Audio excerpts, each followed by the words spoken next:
Olá, futuros programadores de interface. Na aula passada, vocês concluíram o conhecimento de seletores. Nesta aula, vocês aprenderão sobre o efeito cascata. Mesmo numa folha de estilo simples, moderada, aqui como essa que nós criamos, é possível que duas ou mais regras selecionem o mesmo elemento. A CSS ela trata desses conflitos por meio do processo conhecido aqui como cascata. Então, deixa eu ser mais específico aqui para vocês. Eu poderia, eventualmente, criar um estilo para ser aplicado aqui no nosso parágrafo.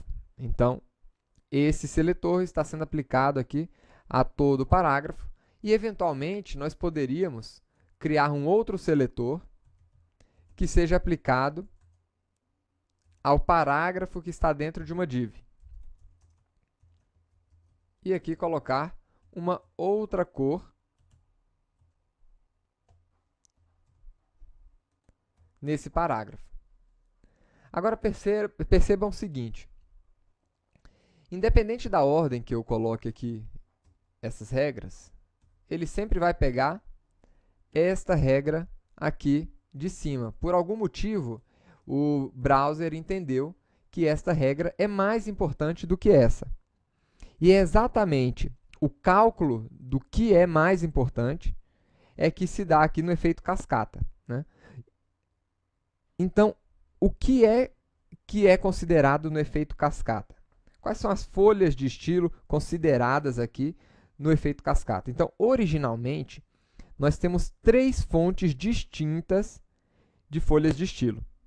Tá? Nós temos as folhas de estilo do autor, que é exatamente você, programador de interface, que está construindo esse CSS para aplicar a sua página. Nós temos as folhas de estilo do usuário, exatamente, do usuário. O usuário ele pode construir a sua própria folha de estilo e vincular ao browser.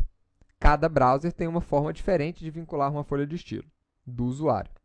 E, por fim, nós temos a folha de estilo do próprio browser. Se nós removermos aqui o nosso estilo, nós vamos ver aqui o efeito aplicado da folha de estilo do browser. Então, nós temos essas três fontes distintas de folha de estilo. E como é que o efeito cascata organiza a ordem de aplicação dessas folhas de estilo? A cascata ela vai funcionar atribuindo uma importância a cada regra, como nós já vimos. Então, as folhas de estilo aqui do autor, elas são consideradas as mais importantes, seguidas pelas folhas de estilo do usuário e depois pelas folhas de estilo padrão aí, utilizada pelo navegador ou um outro leitor desse XHTML. Então, a ordem que ele utiliza é exatamente essa daqui. A menos importante é a folha de estilo do navegador. Depois, a segunda menos importante é a folha de estilo do usuário. A terceira folha de estilo a terceira folha de estilo mais importante é exatamente aqui a folha de estilo que você está construindo para o seu HTML, a folha de estilo do autor. E se dá nessa seguinte ordem. É mais importante um estilo inline, ou seja, que está sendo aplicado direto dentro de uma tag XHTML, do que, por exemplo, um estilo incorporado, que você está colocando lá na tag style do seu XHTML. E o menos importante aqui dessas folhas de estilo do autor são as folhas de estilo importadas, aquelas folhas de estilo como essa daqui, que nós criamos em um arquivo separado e importamos dentro do nosso arquivo XHTML. Tá? Por fim, as tags ou as regras CSS que tiverem com o atributo aqui important marcado, né, na sua declaração, vão ser consideradas mais importantes. Primeiro, aquelas escritas por você, autor, e segundo, aquelas regras marcadas como importante pelo usuário. Então, uma regra marcada como importante, ela tem precedência aqui sobre essas outras. Então, vamos dar um exemplo. Como é que eu marco, né, uma declaração como importante? Eu venho aqui, vocês estão vendo aqui, né, Vamos aplicar aqui de volta esse estilo. Vocês estão vendo que ele acabou aplicando essa regra ao invés dessa regra aqui de baixo. Mas vamos fazer o seguinte, eu vou marcar essa regra aqui, que para ele foi considerada menos importante, como important. Vamos ver o que acontece agora. Quando eu atualizar, ele passou a adotar esta regra no meu código XHTML. Então, esta tag aqui, este valor important, associado aqui ao valor de uma declaração, ele confere a essa declaração um peso muito maior do que as outras especificidades aqui que a gente viu. Então, a ordem de marcação, a ordem de aplicação dos estilos, ou das minhas folhas de estilo, são essas aqui, como vocês viram. Da menos importante, a folha do navegador, até a mais importante, as folhas, né, que estão marcadas como important. Aliás, as declarações marcadas como important. Né? Em nível de folha, a folha do navegador, depois a folha do usuário e a folha do autor é a mais importante. Então, após ordenar as folhas de estilo nessa sequência que foi apresentado para vocês, será feita o cálculo da especificidade. O que é isso? As regras elas vão ser, então, ordenadas pelo grau de especificidade do seletor. As regras com os seletores mais específicos sobrescrevem aquelas com os menos específicos. Se duas regras tiverem o mesmo grau de especificidade, a última é que vai ser definida como precedente, ela vai ser definida como mais importante.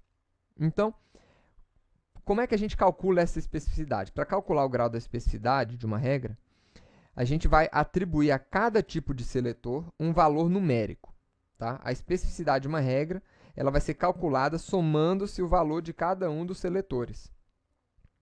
Tá bom? Então, a especificidade de um seletor ela vai ser dividida aqui em 4 níveis constituintes. Níveis A, B, C e D. Então, o A ele vai se dar aqui calculando, aliás, não é nem calculando, seria o estilo inline. Então, para esse estilo, a gente confere aqui o valor 1.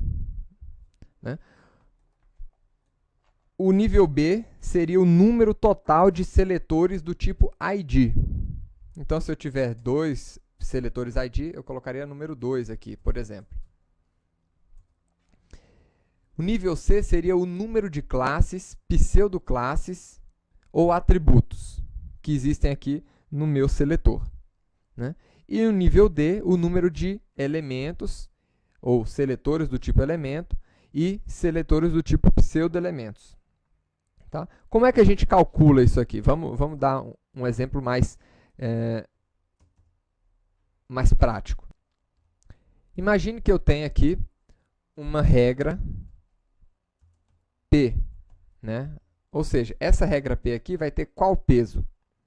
Né? Ela tem quantos elementos inline? No caso, se eu estiver aplicando isso numa folha de estilo? Nenhum. Né? Tem quantos elementos do tipo ID? Nenhum. Tem quantos elementos aqui do tipo classe? Nenhum. Tem quantos elementos aqui do tipo... Quantos seletores do tipo elemento? 1. Então, a especificidade aqui desta regra é 0001. Essa é a especificidade dele. Vamos pegar um outro exemplo. Se eu tivesse aqui div P, então, a especificidade desse cara aqui seria quantos elementos do tipo inline? Nenhum. Né? Do tipo ID? Nenhum. Do tipo classe? Nenhum. E quantos do tipo elemento? 2. Então, a especificidade aqui é 2. Agora, imagine que a gente tivesse um outro aqui. P intro.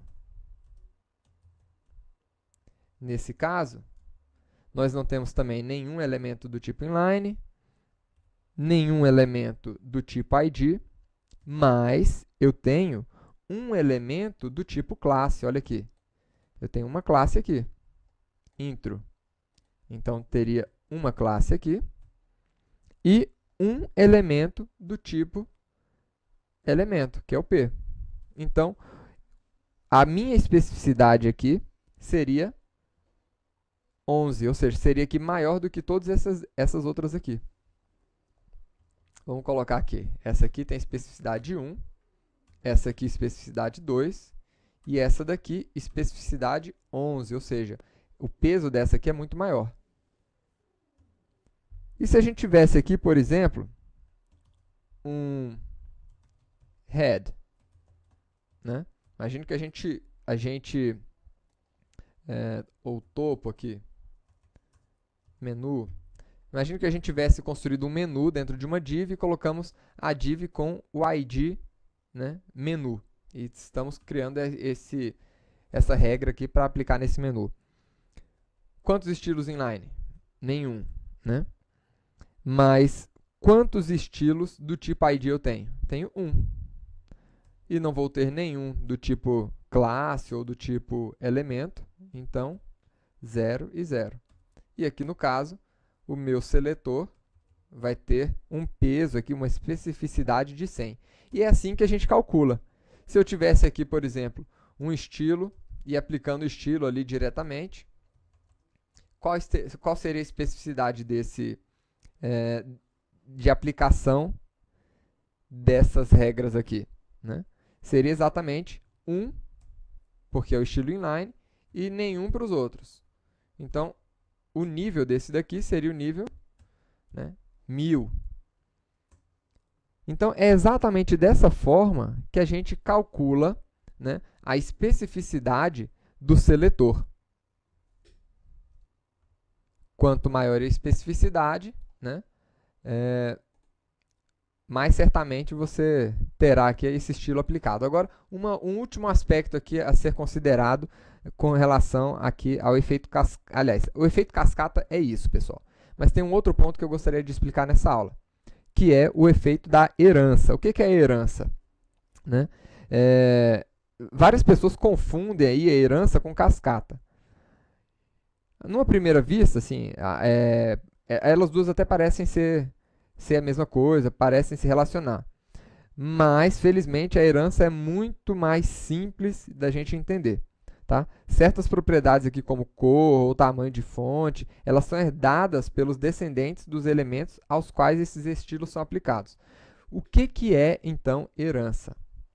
Eu poderia fazer o seguinte, poderia colocar aqui que body, ou P, H1, que o elemento P, o elemento H1, o elemento H2, enfim, esses elementos aqui, todos eles vão receber a cor